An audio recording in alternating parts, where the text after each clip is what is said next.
One day, another large crowd gathered around Jesus. They had not brought along anything to eat. So Jesus called his disciples together and said, "I feel sorry for these people. They have been with me for 3 days and they don't have anything to eat. Some of them live a long way from here. If I send them away hungry, they might faint on their way home." The disciples said, "This place is like a desert. Where can we find enough food to feed such a crowd?" Jesus asked them how much food they had. They replied, 7 small loaves of bread. After Jesus told the crowd to sit down, he took the 7 loaves and blessed them. He then broke the loaves and handed them to his disciples, who passed them out to the crowd. They also had a few little fish. And after Jesus had blessed these, he told the disciples to pass them around. The crowd of about 4,000 people ate all they wanted, and the leftovers filled 7 large baskets. As soon as Jesus had sent the people away, he got into the boat with the disciples and crossed to the territory near Dalmanutha. The Pharisees came out and started an argument with Jesus. They wanted to test him by asking for a sign from heaven. Jesus groaned and said, "Why are you always looking for a sign? I can promise you that you will not be given one." Then he left them. He again got into a boat and crossed over to the other side of the lake. The disciples had forgotten to bring any bread, and they had only 1 loaf with them in the boat. Jesus warned them, "Watch out. Guard against the yeast of the Pharisees and of Herod." The disciples talked this over and said to each other, "He must be saying this because we don't have any bread." Jesus knew what they were thinking and asked, "Why are you talking about not having any bread? Don't you understand? Are your minds still closed?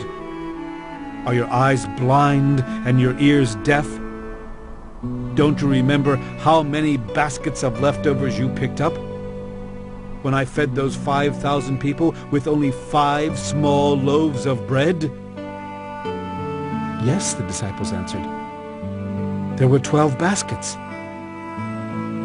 Jesus then asked, "And how many baskets of leftovers did you pick up when I broke 7 small loaves of bread for those 4,000 people?"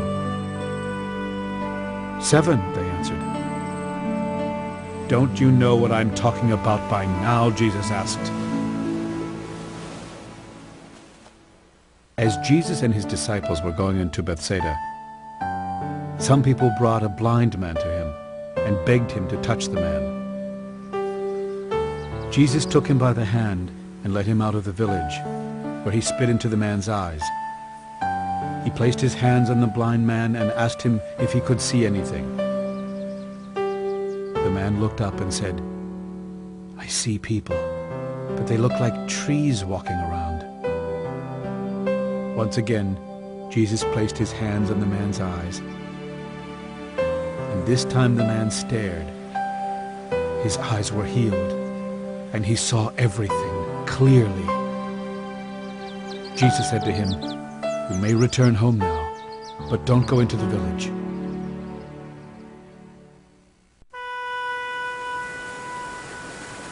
Jesus and his disciples went to the villages near the town of Caesarea Philippi. As they were walking along, he asked them, "What do people say about me?" The disciples answered, "Some say you are John the Baptist, or maybe Elijah.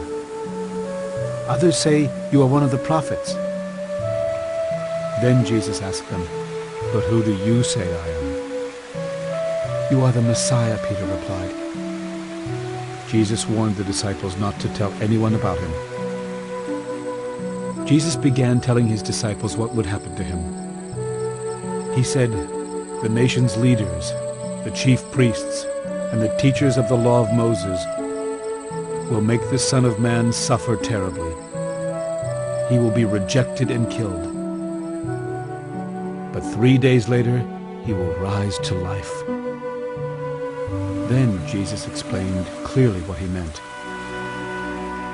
Peter took Jesus aside and told him to stop talking like that. But when Jesus turned and saw the disciples, he corrected Peter. He said to him, "Satan, get away from me. You are thinking like everyone else and not like God." Jesus then told the crowd and the disciples to come closer, and he said, "If any of you want to be my followers, you must forget about yourself. You must take up your cross and follow me. If you want to save your life, you will destroy it. But if you give up your life for me and for the good news, you will save it. What will you gain if you own the whole world, but destroy yourself?